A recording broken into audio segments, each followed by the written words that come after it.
Hello, everyone. Welcome to Health 180 with Carion Fenn on Rogers TV. My name is Carion Fenn.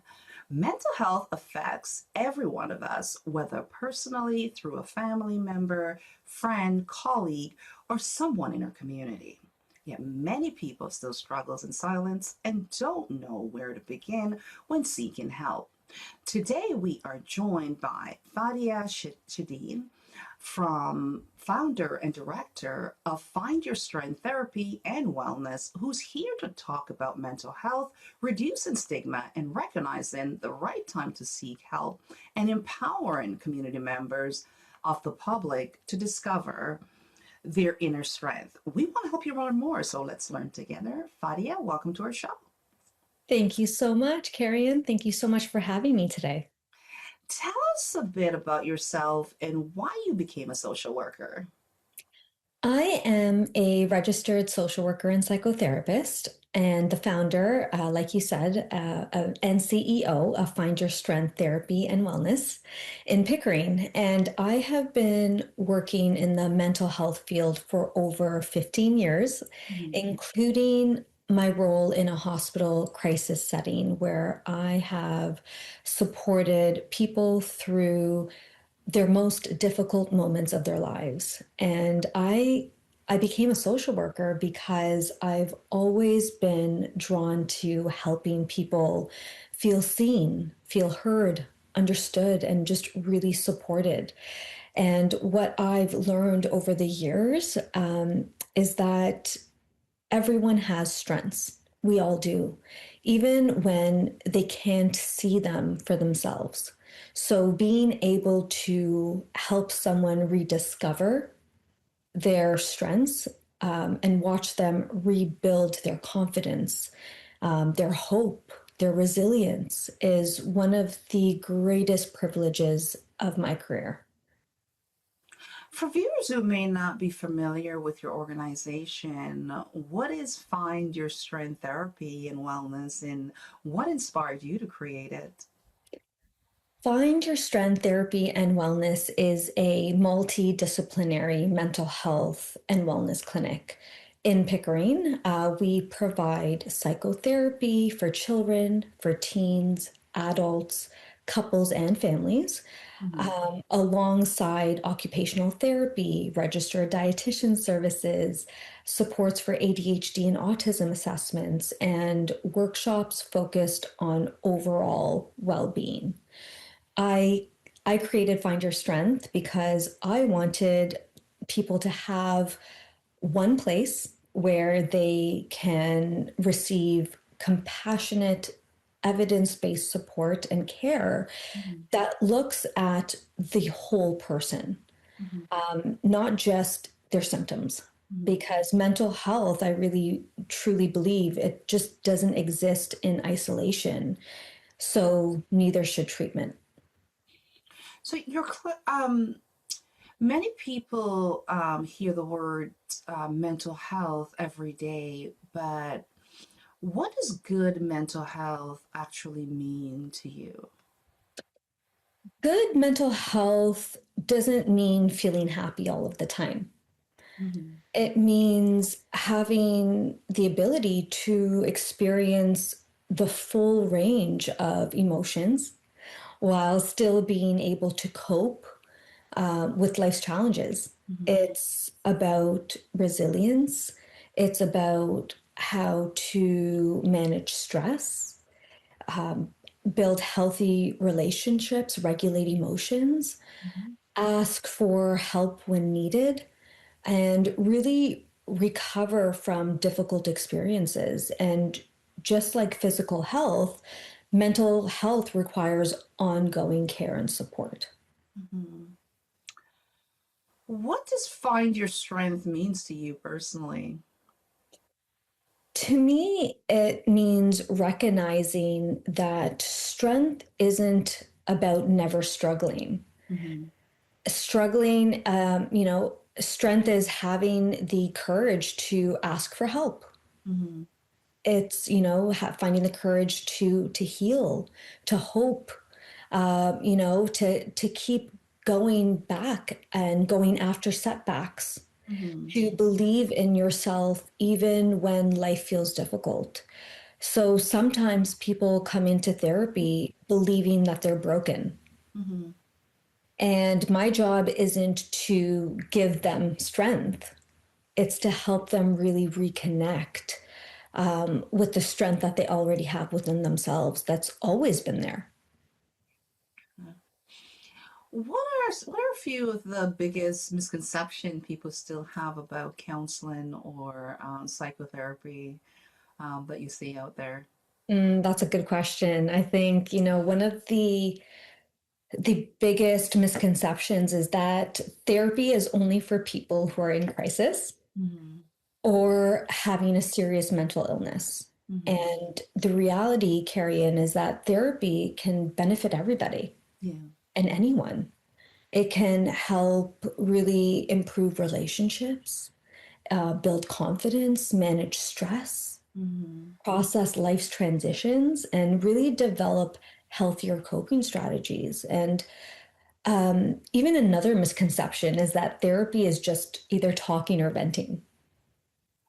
And while talking is important, therapy is an active process where you are learning practical skills, Mhm. gaining insight, and meaningful change. Many people wait until they're in crisis before asking for help. What are some early signs that someone should consider speaking with a therapist? Some early signs include feeling overwhelmed more often than usual, I would say, Mhm. changes in sleep patterns, appetite, increased anxiety, losing interest in activities people once enjoyed, feeling emotionally exhausted, withdrawing from people that you once cared about, Mhm. or finding yourself reacting in ways that normally is not like you. So you don't have to wait until things fall apart. In fact, I think therapy often really works best when we address concerns at an earlier stage Mhm. and before they can even become overwhelming for somebody. So, how do you reassure someone who feels nervous or embarrassed about going to counseling for the first time? I remind people that being nervous is completely normal. Mhm. And I think that's huge because a lot of people are very nervous when they first start or before they even try to take that first step. And therapy is often the first place someone has spoken openly about what they're carrying. So that could be very nerve wracking. The first session is about not being judged, Mhm. not having, and knowing that they're not being judged and not having all of the answers. It's really about getting to know each other, understand what's bringing you here, what's bringing you in, and then deciding how to work together to create that change and that help. So seeking help isn't a sign of weakness. Mhm. It's actually one of the strongest things a person can do. How important is building trust between a client and their therapist? Oh, it's absolutely essential. Research consistently shows that one of the strongest predictors of successful therapy is a relationship between the therapist and the client.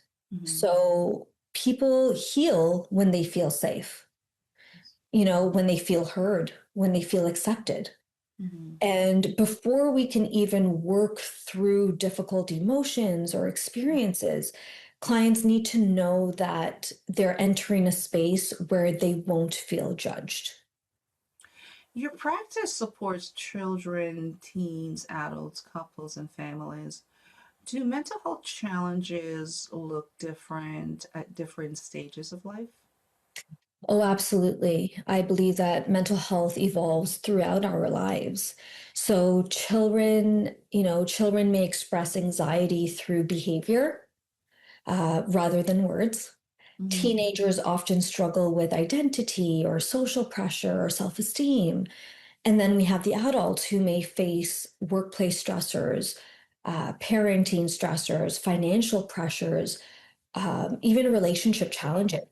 Mhm. And so we also have older adults who may experience grief, isolation, significant life transitions. So while these challenges look different, everyone shares the same fundamental need.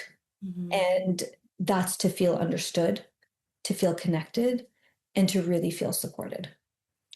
So, social media has become part of everyday life. How has it affected the mental health of young people and adults? Social media is, I like to say, a double-edged sword. It can create connection, Yeah. education, community, uh, but it can also contribute like to comparison, like anxiety, unrealistic expectations, Mhm. cyberbullying, the constant pressure to appear perfect, right? So one thing I encourage people to remember is that we often compare our behind the scenes to someone else's highlight reel, and creating healthy boundaries with technology and even spending time connecting with people offline Mhm. is just as important as staying connected online. How many people are balancing? How many people are balancing career, caregiving responsibility, and financial pressure? And how is chronic stress affecting Canadians today? Many people are living in survival mode without even realizing it. Mhm. So, when stress becomes chronic, Yes. our nervous system stays activated for longer periods of time. Mhm. And that can affect, our sleep, Mhm. our relationships, our concentration, our physical health, and even our emotional well being. So people often think that when, they just need to push through things and they'll be fine. But eventually, what happens is our minds and bodies ask ourselves to really just slow down. And I just want everyone to know that managing stress isn't selfish, it's actually preventative healthcare. Okay. What's one quick tip you can give to someone watching right now about asking for help? I would say this, you don't have to carry everything by yourself, and I think that's huge. Yes, it is. You're watching Health 180 with Carion Fenn on Rogers TV. My name is Carion Fenn. Find Your Strength Therapy and Wellness is here talking about what you should know about mental health, resilience, wellness. My name is Carion Fenn, and we will be right back.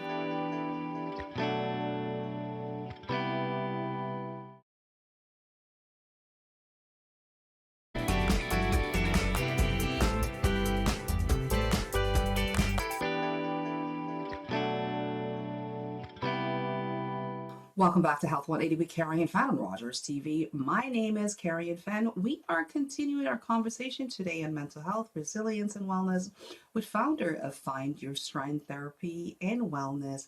Fadiya is back with me to share more with you. Fadiya, building resiliency and supporting mental wellness. Your clinic takes an integrated approach to care.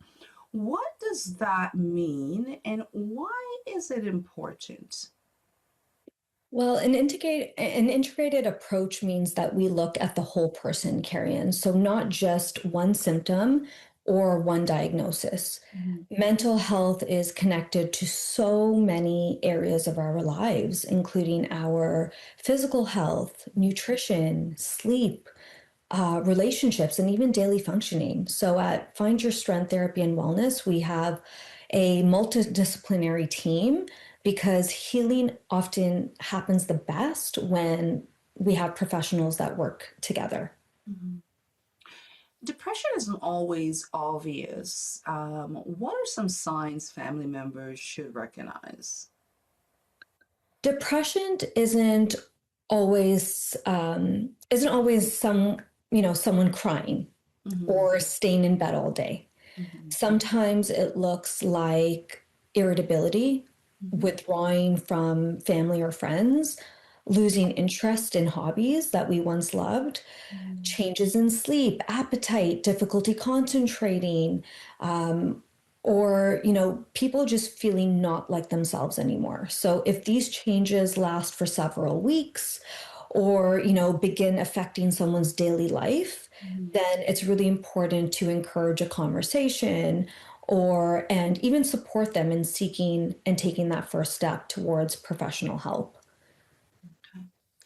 Parents often wonder whether the children is simply going through a phase or may need professional support. What should they look for? Children naturally go through different developmental stages, but if parents notice, persistent changes in mood, Mm-hmm. maybe their behavior, their sleep, appetite, even their children's school performance, Mm-hmm. increased anxiety, aggression, all of these different things for several weeks, it's worth seeking some guidance, Carrion. And one thing I often tell parents is that you don't have to wait until things become severe. And I think that's huge because early intervention can make such a tremendous, tremendous difference. That's true. Many couples experience communication challenges. How can counseling strengthen relationships before problems become overwhelming?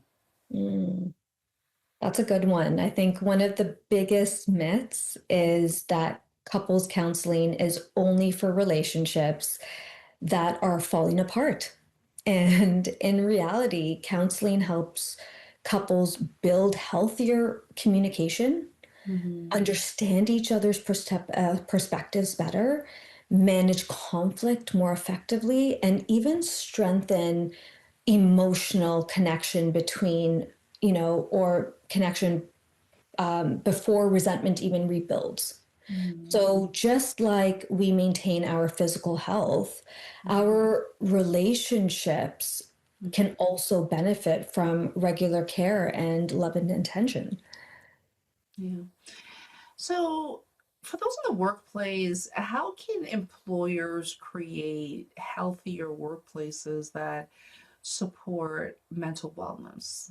Mm. Creating a mentally healthy workplace, I think, always starts with creating physiological safety. Mm-hmm. So employees need to feel comfortable seeking and asking for support when without fear of judgment. And I think that's huge. Employers can encourage work-life balance. Again, another huge piece. Mm-hmm. Provide access to mental health resources, promote open conversations about well-being, and model healthy boundaries themselves. So when organizations really invest in employee wellness, Mm-hmm. everyone really benefits. Mm-hmm. What advice would you give someone supporting a loved one who's struggling with their mental health? Mhm. That you don't need to have all the answers and you don't have to have all the right answers, right? Sometimes the most powerful thing Mm-hmm. that you can do is simply listen. Listen without trying to fix any sort of situation.